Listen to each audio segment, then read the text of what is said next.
Welcome to the Goodyear City Council meeting. We're excited to have you be a part of this important public process. Tonight, you will have the opportunity to address City Council on both non-agenda and agenda items. You must fill out a speaker request card in order to address the City Council. The agendas and speaker request cards are located in the back of the council chambers. Please drop your completed card in the tray next to the blank speaker cards. If the meeting has already begun, please hand it to the city employee at the back of the room. You may check the "I do not wish to speak" option on the card. This allows you to let council know your opinion without having to speak. In accordance with the Americans with Disabilities Act, please contact a staff member if you need any assistance. Public comment on a non-agenda item will take place during the citizen comment portion of the evening. These are items that don't appear on tonight's formal agenda. The city clerk will call your name when it's time for you to speak. At that time, please approach the podium and tell us your name for the record. You'll have a maximum of 3 minutes. The timer is on the screens visible from the podium. Note that you may also choose not to speak if other speakers before you have said what you wanted to say. Shouting, cheering, and loud noises will not be tolerated, and violators may be removed for disrupting the meeting. Goodyear City Council meetings stream live on Facebook, YouTube, X, and online at goodyearaz.gov. Follow the city's social media pages so you don't miss out on all that's happening in Goodyear. Thank you for coming to this meeting and being an active part of your city. And remember, it's a great time to be in Goodyear. I'd like to call the regular meeting to order for December 8th, 2025. We please mark everybody's present except we got Councilwoman Gillis online, correct? Councilwoman Gillis, can you please confirm you can hear us?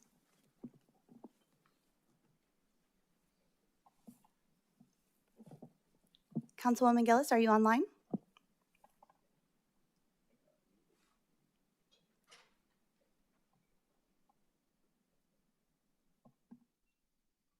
No? Try again, one more time.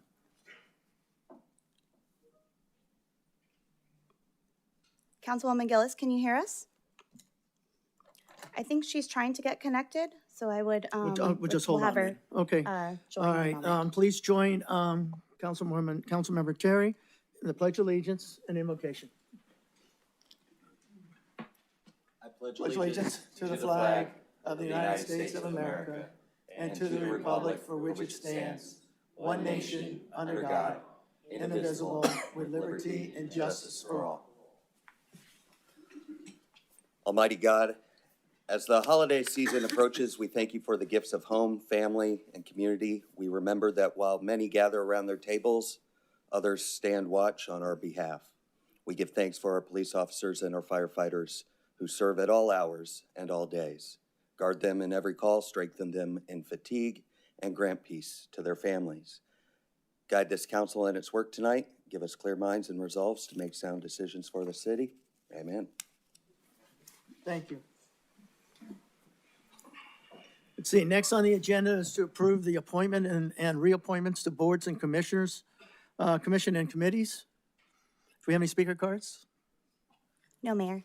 Thank you. Council, please enter a motion and a second to approve the appointments to the Arts and Culture Commission, the Planning and Zoning Commission, as recommended by the Council Subcommittee on Boards, Commissions, and Committees. I see a motion and a second. Any comments from, do we have Councilwoman Gillis back on yet? Not yet? Okay. Go ahead and let's open the voting.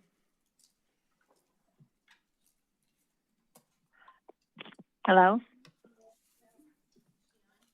Hello? You're on. Councilwoman Gillis, can you hear us? Yes, I can hear you now. Okay. We are voting on the appointments to the boards, commissions, and committees. Could you please state your vote for the record? Did they already say what they are? I didn't hear any of it. I was off the line. I needed an ID to get on, and I don't have an ID. I wasn't given one.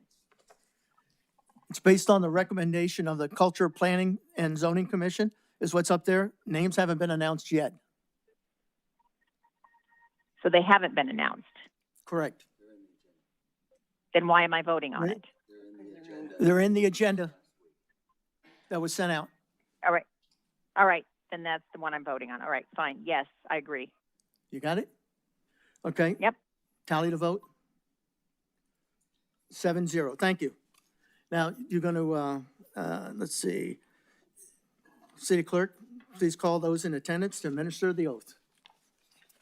When I call your name, please come forward and I will go ahead and meet you in the well down here by this microphone and we will do your oath of office. Kimberly Hill, Robert Coberly, Steve Adler, and Justin McClendon.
Now is the time for members of the public who wish to address the city council on any non-agenda items within the jurisdiction of the city of Goodyear. Any speaker cards? Yes, Mayor, we do. We have, I believe we have two. Okay. Jean Betchelder. Come on up, Jane.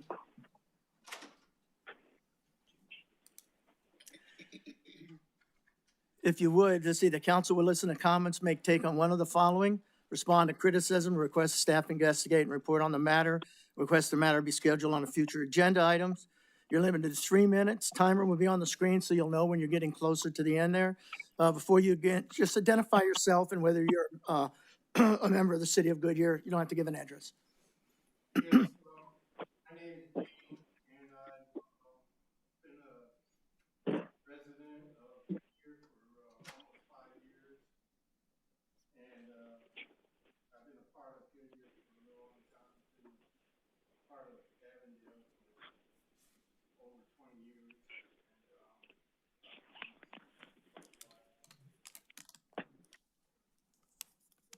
And I've been speaking for water conservation. I'm watching Sloan urinals at Goodyear High School.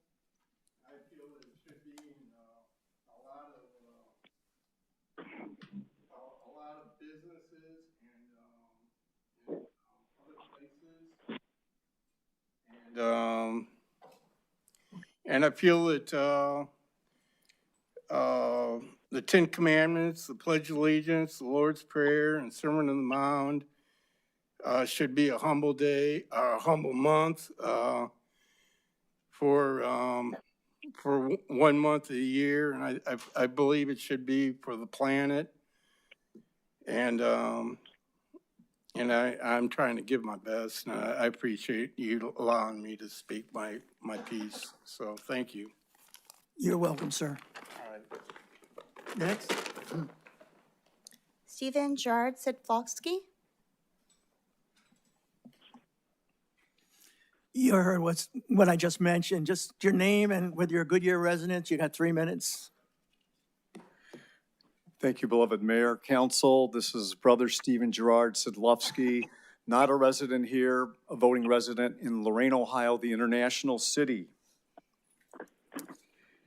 I'm here to talk about new USA personhood cities everybody. And I'd like to thank Anita, Sabrina, and Tiffany, your wonderful staff. They're providing all of you important information where you can read up on new USA personhood cities.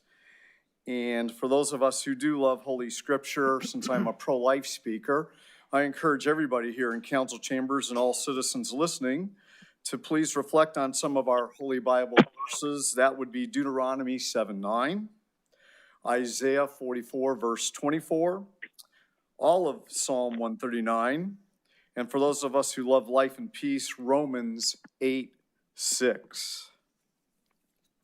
Beloved council, I've given you the new upgraded Bible bookmark, and it now exalts new USA personhood cities. I give you vital information on the back too. I ask that you put it in your wonderful book you enjoy reading, whether it be your Holy Bible or a prayer book. That way you can conveniently contact me as I travel the country to amplify new USA personhood cities. For instance, I just came from Massachusetts, Texas, New Mexico. Now I'm in Arizona. We'll be heading to California. USA personhood cities are a two-step approach. I used to teach country western dance at Purdue University, so I know a little bit about two-step. Essentially, what you will be able to do as a council now, because of the U.S. Supreme Court Dobbs decision, and I believe your citizens, especially your conservative citizens, are going to amplify that you move in this new direction, you can pass the personhood resolution, which is in that correspondent package. In fact, that resolution, I believe, is content number 1, okay? And you can do that by putting it under public safety. Then the citizens are going to initiate step 2, where you're going to put preamble covenant language right into your city charter, where fatherhood and motherhood, childhood, and personhood are reverently always adhered to. Well, I'd like to close with a song because I'm a singer, so it's on the back of your Bible bookmark since I only have a few seconds left. This is for those of us who don't quite have a love for the sanctity of life, by Anne Delaney. Let the beating heart show you there is life in the womb. God bless you immensely this holiday season. Thank you. Thank you. Any other? No, Mayor. Okay, thank you.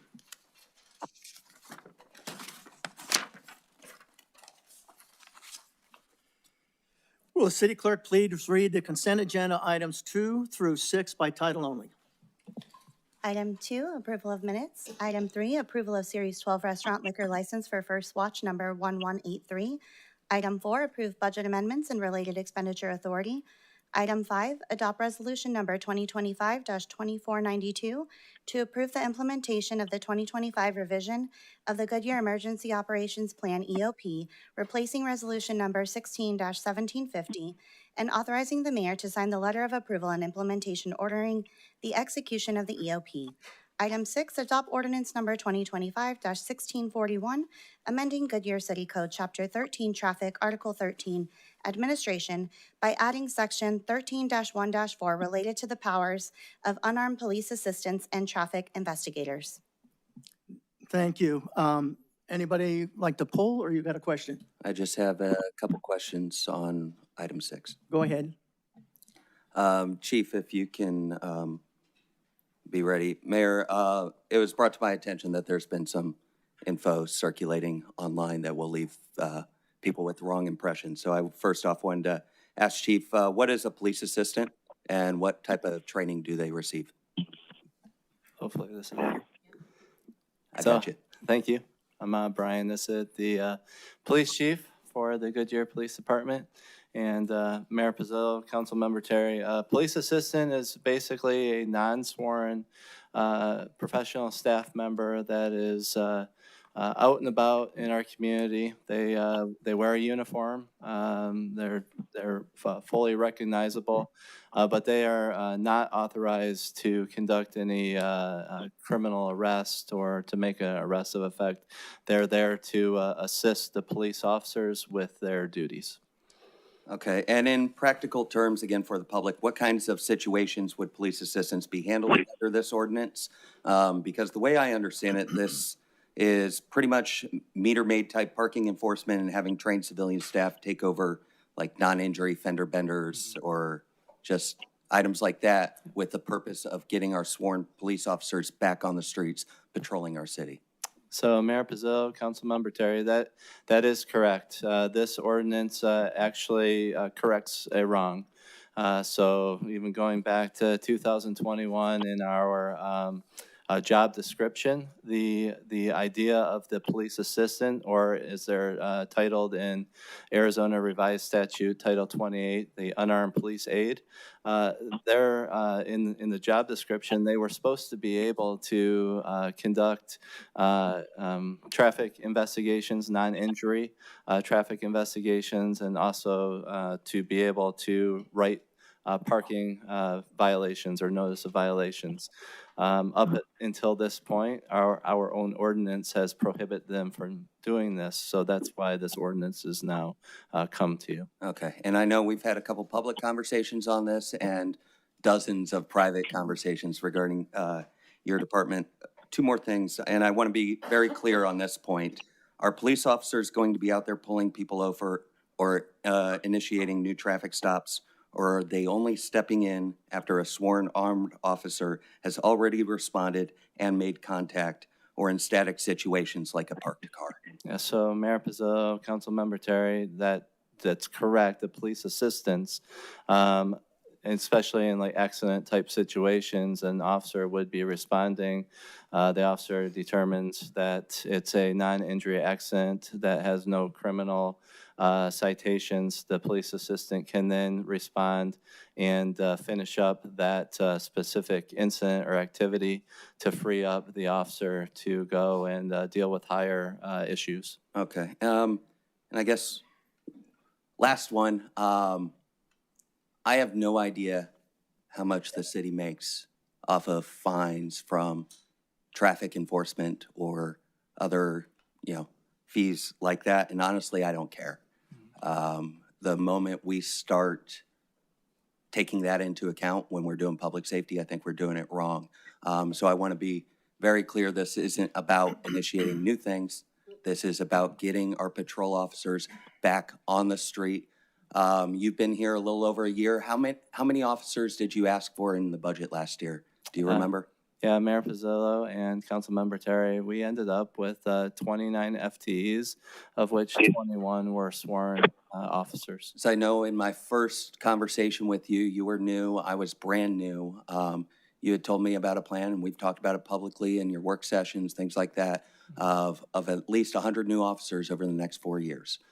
Get your department up to speed, more than double the patrol officers out there, and at every step of the way since you've been hired, I know this council has been working to get you what you ask for, what you need, what our police officers on the street want and need, and so we can empower them. So, Mayor, I know without going too far, this is a common sense measure. They're not creating new interactions with our civilian. It's getting more officers out there on patrol. I think it's, it speaks for itself. So I don't wish to pull it. I know we've had multiple conversations on this already, so I just wanted to keep it where it is. Yeah, the only thing I want to add is just to piggyback on what you're talking about, the numbers I have since 2021, we had 121 officers. 2026, I show 185. I don't know if it's 184. The point is, every year we're adding more, and I piggyback on what you just mentioned, Councilmember Terry. There'll be more added in the future. So as the budget goes through, I know the goal of the 100. So we want to get you more officers, but I think there's more of a being more efficient with the staff you have, and I appreciate you looking at that. Thank you.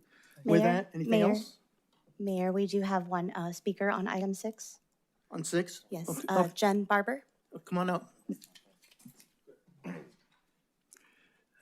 You know the spin, name, whether you're a resident, and 3 minutes.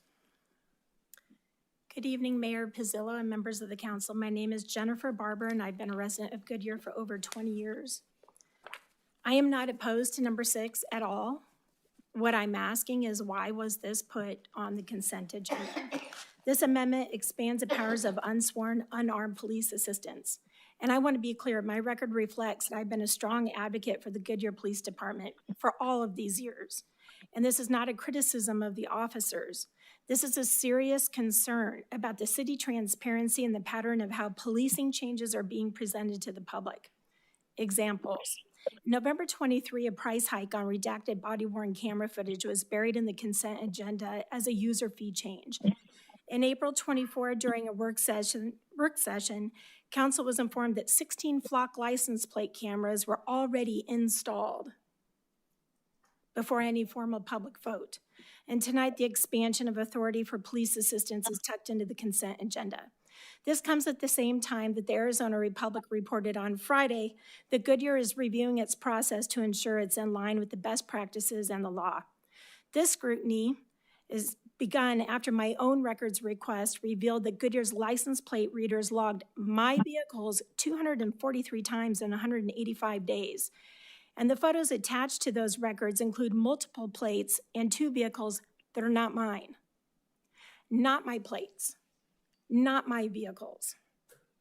These are errors I never would have discovered unless I asked. Mayor, point of order. This is not germane to the subject item. Attorney? I was just going to call it because you're not responding to the item on consent. You have another issue, might be more appropriate in another forum, like on a non-consent, or non-agenda item. So another call to public, you might want to bring this up. So transparency on this issue is not germane? You're not talking about the ordinance. You already said you didn't have an issue, but you're talking about procedurally how it got here. So that would not be talking about the consent agenda item. So if you want to bring up the transparency issue, maybe the next meeting on the call to the public, you can raise it there, because this really isn't on the agenda. May I ask one question about this consent agenda item? If it's specifically about the agenda or the item itself, the ordinance itself, yes. It is. I would like to know if this move would increase the number of citations and put any additional stress on the courts. That would be a fair question. Police Chief?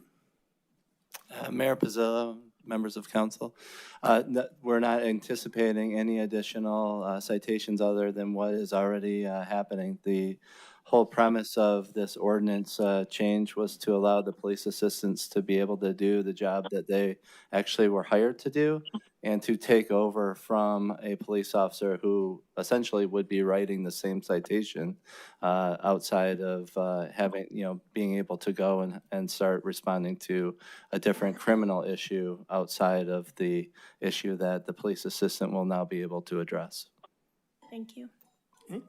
Okay, thank you. Mayor, I would just like to make clear the reason for my point of order is because I would love to clear up some things regarding where she was going, but that would be an open meeting law violation, and I would not be allowed to. Okay, well, thank you. I appreciate that. All right, now with that, does anybody on the council wish to remove another item? I see none. All right. Council, please enter a motion in a second. I see a motion in a second. We'll go ahead and open, first of all, Councilwoman Gillis, did you have any questions? No. Okay. With that, let's open it up for a vote. Councilwoman Gillis, please state your vote for the record. Aye.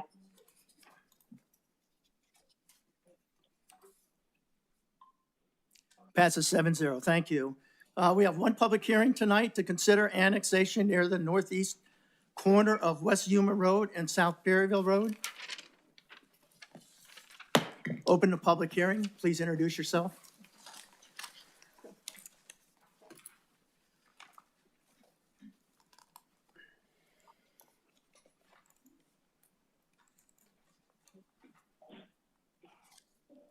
Good evening, Mayor Pizzillo and members of City Council. My name is Justin Gabrielson, Senior Planner here with the City of Goodyear.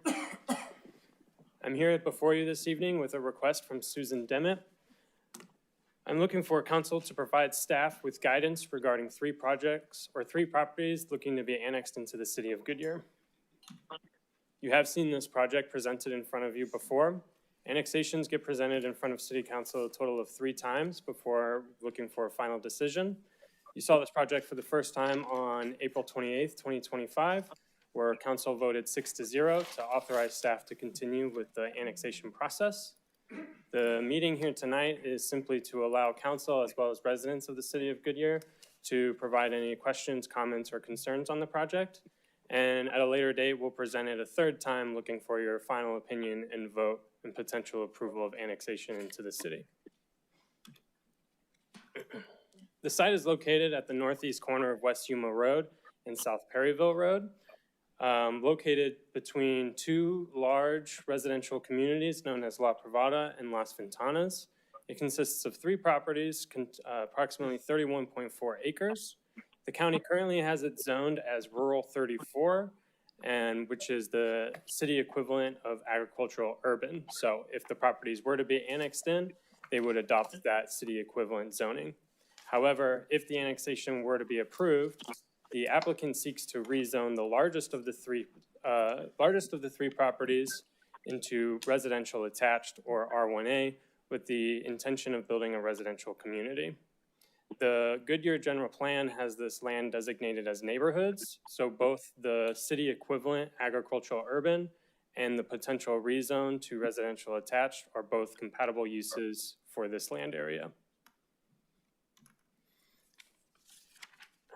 Staff is seeking Council's consideration on the continuation of the annexation of 3 properties of approximately 31.4 acres in total near the northeast corner of West Yuma Road and South Perryville Road. I'm prepared to answer any questions. The applicant is also here with a presentation of their own and available for questions. Okay, any speaker cards? No, Mayor. Why don't you hold off on the presentation to see if we have any questions specifically for you, okay? The applicant. With that, anybody in the audience like to speak? Seeing none, I'm going to go ahead and close the public hearing. No council action is required on this item, but I'm going to open it up for council discussion. First, I'm going to throw it out there to Councilwoman Gillis. Any questions there? No. All right, let's see. We got Councilmember Kano. Go ahead. Thank you. Justin, there had been discussion before, and I think our office is contacted by one of the owners of the property on Perryville and Yuma about whether or not they would be contacted or about possible annexation. Can you talk about any of that? I would actually prefer that the applicant discuss any potential of additional properties being included. Okay, in the whether or not they annexation. engage in a conversation. You want to bring them up? Sure. The applicant?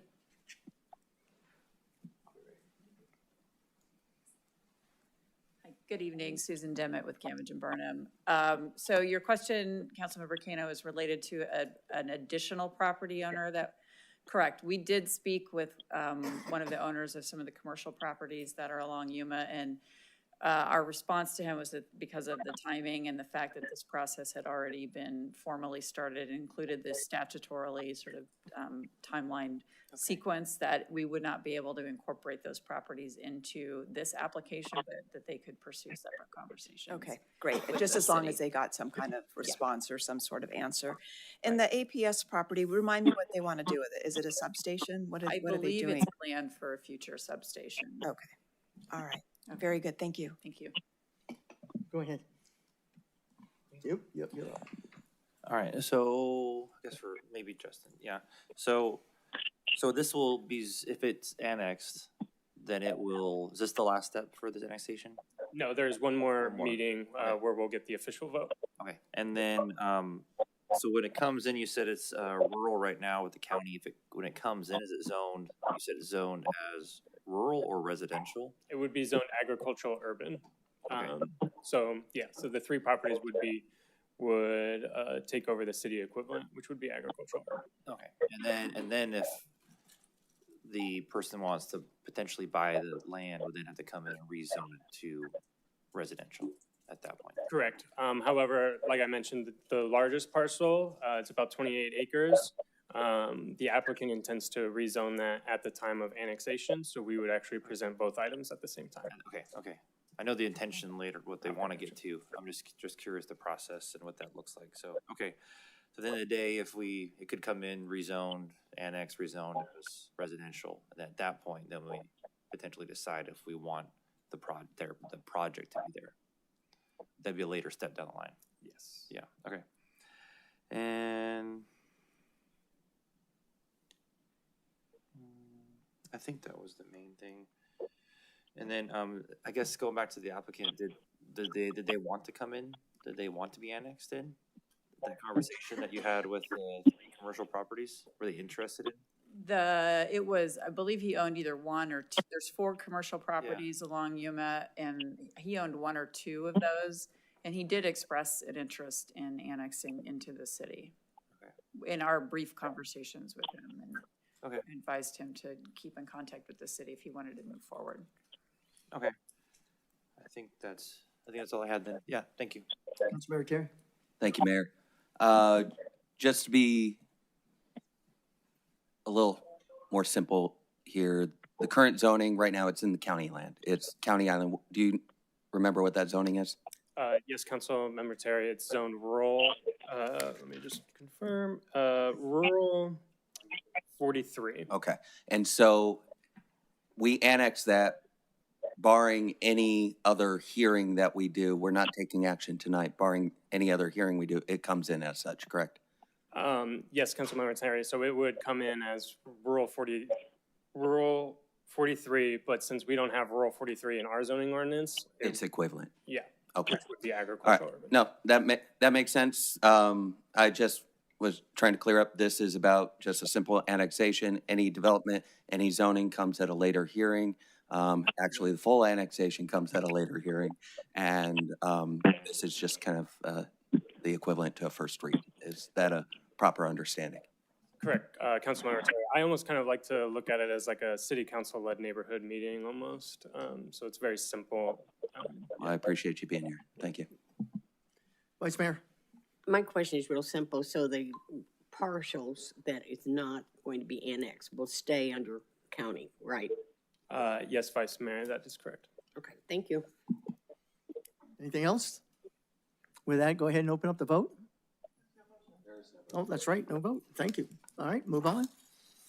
We have 2 items on business. I would like to remind council, wait for a motion and a second before discussion. Our first item is receive an update on the fiscal year 2025 annual comprehensive financial audit and audit results. Please introduce yourself for the public. Yes. Good evening, Mayor Pizzillo and council members. My name is Mayat Bailey. I'm the finance manager, and I'm here to present to you the fiscal year 25 annual comprehensive financial report and audit results. The report and audit result was presented to the audit committee on the November 17th meeting, and I'd like to thank Council Member Brandon Hampton, Council Member Trey Terry, and Councilwoman Vicky Gillis for their acceptance and support of the report. The annual comprehensive financial report is a required reporting by the GASB, which is Governmental Accounting Standards Board, and also mandated by the Arizona State Statute, which states that cities must file an annual audit and file its financial report with the Auditor General. The purpose of the report is a transparency reporting for internal audiences like the elected officials and management, as well as external audiences such as the public and investors. According to the audited government-wide financial statement, which includes the general and enterprise funds, the city is operating from a position of strength with resources exceeding obligations. And in this scale depicts that our assets exceeds our obligations. In fiscal year 25, our debt to equity ratio is at 28%, and revenues of $61 million exceeds liabilities of $42 million, and our asset has increased by $119 million compared to last year. Reserves also increased by $65 million. We are ending a fund balance of $470 million for the government-wide fund.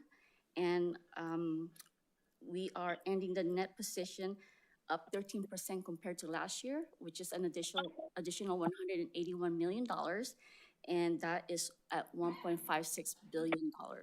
Therefore, the city's financial position is very strong and it's improving, and it reflects that the city is continually growing and it has fiscal stability. The citywide audit results in an independent auditor's report, which was issued an unmodified opinion. This means that we had a clean audit and that our financials are fairly accurate and compliant. Concurrent to the audit, other reports are issued and other audits are conducted, such as the report on internal controls and the single audit, which is the schedule of expenditures for federal awards, and the compliance report for major federal programs like the Federal Transit Authority and the state legal compliance report, such as the Highway User Revenue Fund. All of these reviews and audit resulted with no exceptions and complied with all material respect. In addition, sometime in March, we are also going to be auditing the annual expenditure limitation report. To summarize, the auditor issued a clean, unmodified opinion with no material weaknesses, which confirms financial integrity for the city, and the city's financial position remains strong, and it is trending upward with continued growth indicating fiscal stability. And per the state statutes, I now turn this over to our external independent auditor, Jill Shaw, CPA with Heinfeld Meach and Company. And after her presentation, staff will be available for any questions.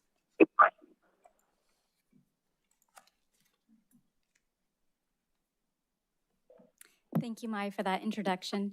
Mayor Pizzillo, members of the council, thank you for having me here this evening to discuss the results of the annual audit. My name is Jill Shaw. I'm with Heinfeld Meach, an external audit firm, and I'm the engagement partner that oversees the audit process from a quality control perspective. And before I get started, I would first like to thank Mai and Michael and the entire finance department for everything that they do to keep the audit moving smoothly. We ask for hundreds of documents every year to be uploaded and reviewed.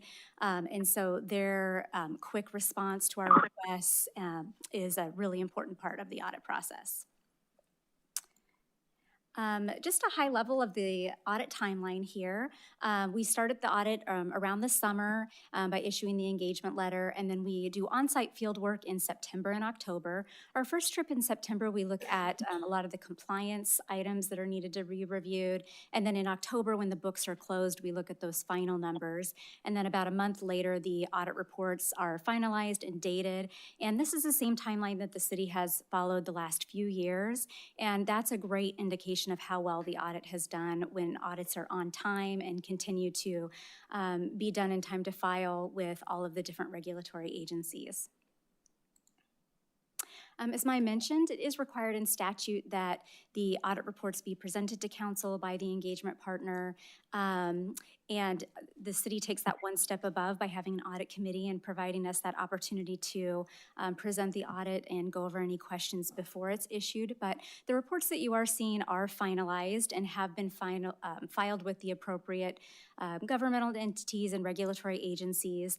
So city management has already accepted responsibility for these financial statements, and this is simply an acceptance of the reports. As Maya mentioned, the scope of our audit services does include a variety of things. The audit is performed in accordance with generally accepted auditing standards, government auditing standards being a local government, that's also known as the Yellow Book, and then uniform guidance, which are the federal regulations. Those govern the single audit that we do, and that's required because the city spends more than $750,000 in federal awards every year. We also perform audits over each of the 9 community facility districts, and there are separate audit reports issued for each of those. Those also had unmodified, also clean opinions. As Mai mentioned, we also look at the annual expenditure limitation report and provide an opinion on that the city is within the expenditure limitations under statute. We look at highway user revenue fund expenditures to ensure that those are compliant with state statutes. And then this year we did, it was required that we also look at the We Ride microtransit program through the FTA and do an agreed upon procedures and issue a separate opinion on that as well. And that, my understanding is that's every 10 years. Included in the packet tonight was a formal communication to governance. It's a letter that's about 5 pages long. So the next few slides just highlight some of the things in that letter that our audit standards say that we're required to communicate to boards and councils. Any communication that we issue will have some discussion in there about fraud, because it's a common misconception that the purpose of the audit is to uncover fraud or look for fraud. And while we do conduct inquiries with management and with a council member every year about their awareness of fraud, that's not the primary purpose of the audit. Our primary responsibility is to provide an audit opinion that gives reasonable but not absolute assurance on the financial statements. So through that process, we set some materiality thresholds and look at certain transactions above those thresholds. To make sure that the audit is efficient as well. But management is ultimately responsible for fraud, internal controls, and the financial statements. This year, there was one new accounting policy that had to be implemented under GASB. It was regarding compensated absences. In past, governments typically only reported compensated absences like vacation and sick leave that were vested. And this year, there was a new standard that required primarily sick leave to be reported, even if it's not vested, if it is just more likely than not to be used. So this is something that we worked through with management, and as a result, the balances weren't required to be misstated. It didn't end up being a significant change dollar-wise, but it was something that was new, and we worked with management on this year. We're required to let you know that there are some estimates in the financial statements, and these estimates haven't changed from previous years. The largest estimates relate to the pension and other post-employment benefit plans. Those require an actuary to determine those liabilities, as well as self-insurance claims. Those are also determined by an actuary, so similar to previous years. If we had any audit adjustments, those are typically indicative of errors in the underlying general ledger.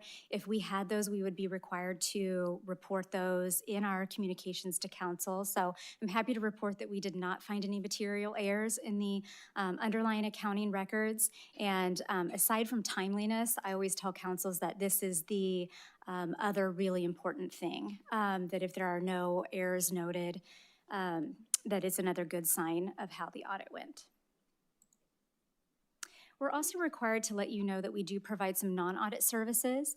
For the city, those services are primarily preparation of the financial statements and notes to the financials. So we take the underlying accounting records in Munis and we prepare those into the final report that you see. So that's technically a non-audit service, as well as we help with the submission of the data collection form to the Federal Audit Clearinghouse at the end of the audit. Other required communications, if there had been any disagreements with management about application of financial reporting or accounting matters, we would be required to let you know about those. So I'm happy to say that there were none. Management did sign the required representation letter at the end of the audit, taking responsibility. So that is great. And then lastly, we are required to continually assess our being independent auditors. And a big part of that is those non-audit services, making sure that we're not helping so much that we're auditing our own work. So that is a big part of our things that we evaluate during the audit to make sure that we maintain independence. Just a few highlights of the report. The largest one is the Annual Comprehensive Financial Report, or the ACFR for short. That's the one that does include our audit opinion on the financial statements. And so these are a few highlights. On page 13 is our Independent Auditor's Report. On page 19 is the Management's Discussion and Analysis, which frames the numbers with some comments from management about why things increased or decreased. The notes to financials follow the financial statements. Those also give more detail to the numbers. And then lastly, the statistical section is the last part of that report. And it is a part of the report that's not audited, but it does provide some good 10-year trend information on things like trends of revenues, expenses, population, and some of those types of things. So a lot of times, even though it's not audited, people find it to be the most interesting. The single audit report that we issued, this is where if we had any significant findings, they would appear. So on page 8 is the schedule of findings and questions costs. And we did not report any significant deficiencies or material weaknesses in internal control this year. So that's good that that is a one-page report. We are required to rotate which federal programs we audit each year. This year, we audited the coronavirus state and local fiscal recovery funds. That was a grant passed through Maricopa County, and the deadline is coming and just passed for the spending of those monies. So that was one of the last grants there. And then overall, the city is considered a low-risk auditee, which is important because that means you've had clean audits for the last 2 years, no material weaknesses, no question costs, and that's also a great indicator that the audit went well. And so with that, I'd be happy to answer any questions. Thank you. Any speaker cards? No, Mayor. Anybody in the audience like to speak? I'm going to go ahead and open it up for questions here. No action is required here, but for questions, we got the Councilmember Kano. What you got? Hi, I actually have questions for both of you. So will this audit report be posted online for residents? Yes, it was actually posted 10 days prior to this meeting. It's on the Wonderful. website. Like Jill said, there's a lot of historical information. The trends information was really interesting. And so it was much more interesting than I thought it would. It would be. But I didn't read it word for word, but I did skim through some things. And I do have a question for Jill, and it's on page 26 of the actual report. And it has to do expense and revenues for government activities. We list different things, the expenses and the revenues, and a lot of times the expenses far exceed the revenues. And I just want to know if there's any negative impact from, generally accepted auditing standards that if your programs don't generate enough revenue. And I'm thinking, I mean, you didn't say anything in the text that I could see that it was any kind of a knock or anything, but I think about our ambulance, arts and culture, microtransit, all these programs that we offer, and is that imbalance acceptable? I mean, does it raise any financial concerns from your point of view? Councilmember Kano, no, it does not. That is just to show readers of the financial statements that most of the expenditures of the government are covered by what is called general revenues. So things like sales taxes, property taxes, and they do not directly correlate to the expenditures themselves.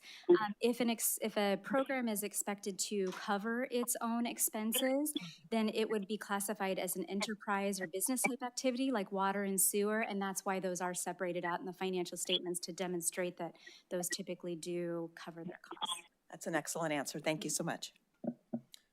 Anybody else? How about Councilwoman Gillis? Do you have any questions? Not necessarily a question, but a comment. It's very hard to hear tonight what's going on. I'm cutting in and out a lot. So what I would like to say is Billy Vickers in the audience tonight. I didn't quite hear that. Can you say that again? Oh. Hello? Hello? Hello? We can hear you, Councilwoman. Can you hear me now? Yes. Yes. Okay, yeah, I'm cutting in and out a lot tonight. I don't know what's going on with our system. Is Billy Vickers in the audience tonight? Yes. I would like to say I think he's done just an exemplary job. He's new, and I think that he's done a great job. I think everybody involved did a great job with the audit. I was very impressed in our last meeting, and I didn't want this to go without saying that I think everybody's done a really great job, and it came out with just shining colors. So thank you very much for everybody for all your trouble and for giving us what we need. And I'm sorry, I can't see anything, obviously, and we are not having a good connection tonight, but I wanted to say thank you. Okay, thank you. Anything else? Anybody else? Okay, thank you. Thank you. One last item is to consider modifications to the City of Goodyear municipal user fee schedule.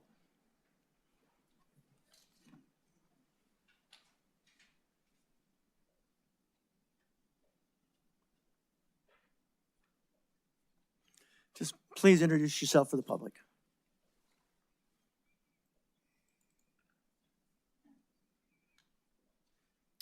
Good evening, Mayor and Council. My name is Michael Shoemaker, Interim Finance Director for the city. Tonight, staff is presenting a resolution for approval and adoption of modifications to the City of Goodyear Municipal User Fee Schedule. As a reminder, the Municipal User Fee Schedule is a comprehensive listing of all the fees charged by the City of Goodyear for the services we provide. The schedule was most recently modified, approved, and adopted by City Council on May 19th, 2025.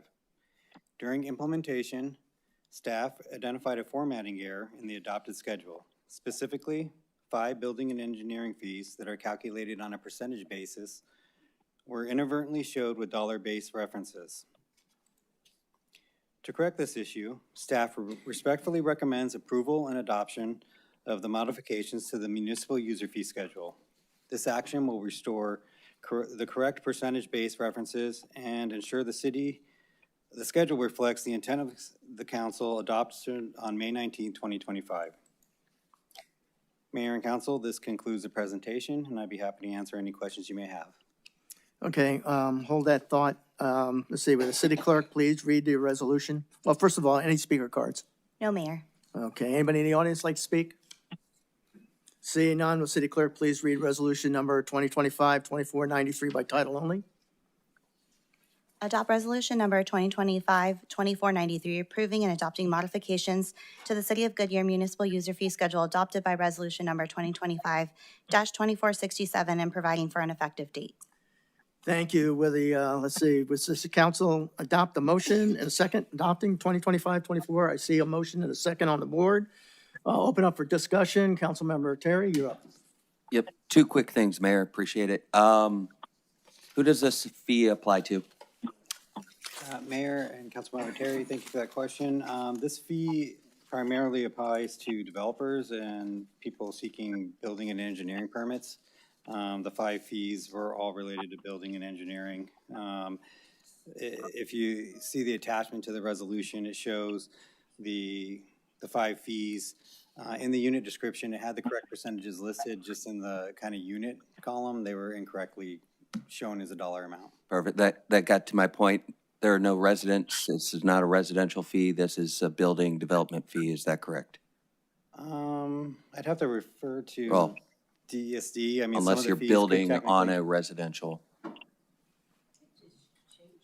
Yeah. Thank you. Katie Wilkin, Development Services Director. And Councilmember Terry, you are correct. A resident may pay this fee, but only if they're doing some kind of addition to their home pull permit. And I do also want to reiterate, the fees have been correct in our permit system. We have been collecting them correctly. Okay. There's no change to how we collect fees. And that was my second question, just to emphasize this is a minor clerical correction to something that we already had hearings on, we talked about last spring. Okay, perfect. Thank you. Councilwoman Gillis, you have any questions? No. No. Okay, thank you. Any other questions? Seeing none, open it up for vote. Councilwoman Gillis, please state your vote for the record. Aye.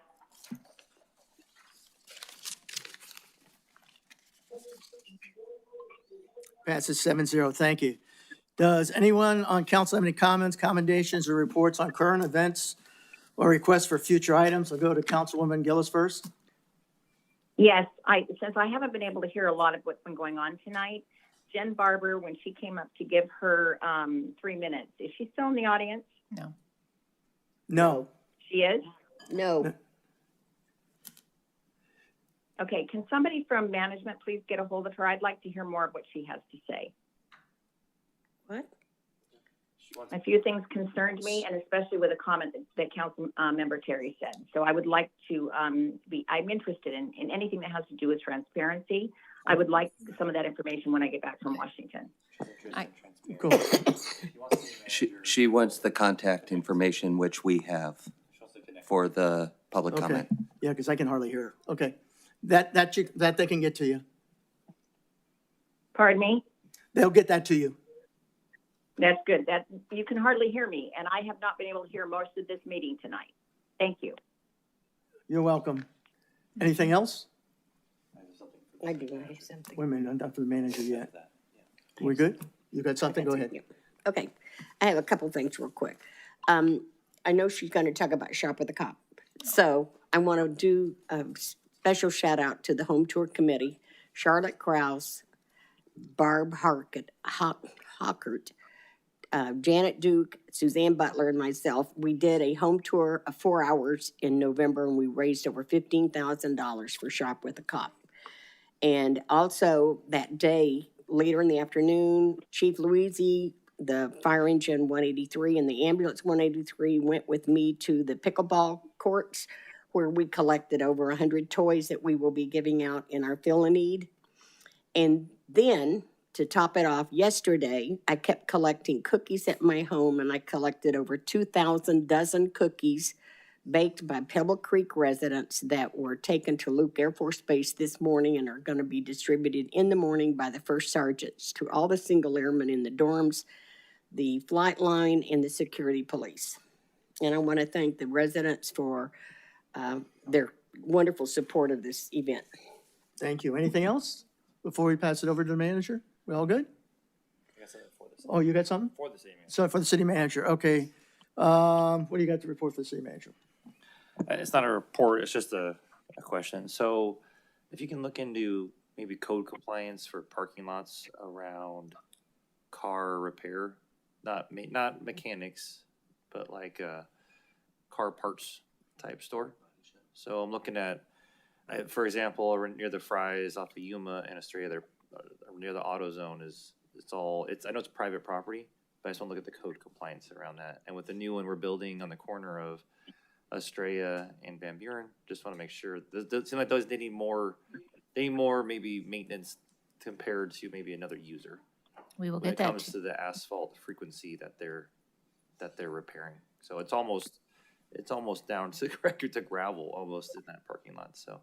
So just an example. I just want to look at other areas that may have a higher frequency of use and look at what the code says on private property for a commercial user. We will get that to you. All right, thank you.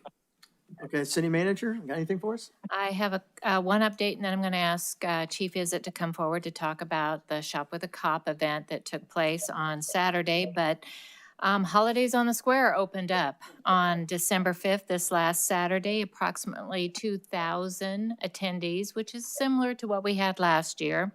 A lot of festivities went on with dance and photos with Santa and food trucks. Vice Mayor Wally Campbell actually activated the plunger to light the tree. And the rink opened its season with full sessions and welcomed 850 skaters over the weekend.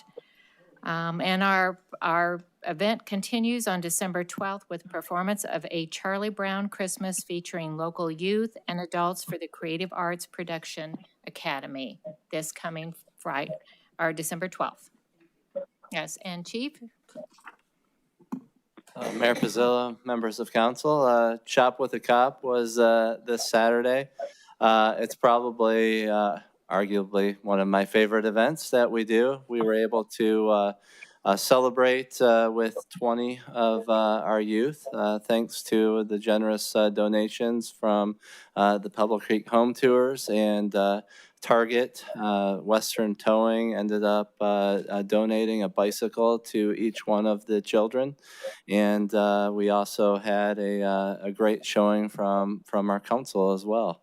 So the event, as always, we were able to have Santa Claus arrive in the helicopter from the sheriff's office with Mrs. Claus, and And then they were able to make their wishes and then get a motorcade to the target, which was very exciting to hear all the horns and sirens going from the kids. But a very special thanks, Mayor Pizzillo. Thank you for being there. For Vice Mayor Campbell, thank you as well. And Councilwoman Gillis was also there, as well as Deputy City Manager Garcia. And So, and Councilmember Kano. Thank you so much. Yeah, you got a special ride in the motorcade as well. So that wraps it up. It was an amazing event. So thank you for your support. The only thing I want to add is, I think you had, what, 20 kids? 20. 20 yes. kids. And for those 20 kids, it's probably the only Christmas they will have. So it's a real tip of the hat for you guys in the police department and Wally and the group that put all that together, because, you know, I imagine those kids would not have a Christmas without what you guys did. So It's very special to see. yes, it is. Thank you. Anything else? That's it? Well, we're winding down the end of the year. We got one more meeting, December 15th, 2025. And with that, no further business. This meeting's over.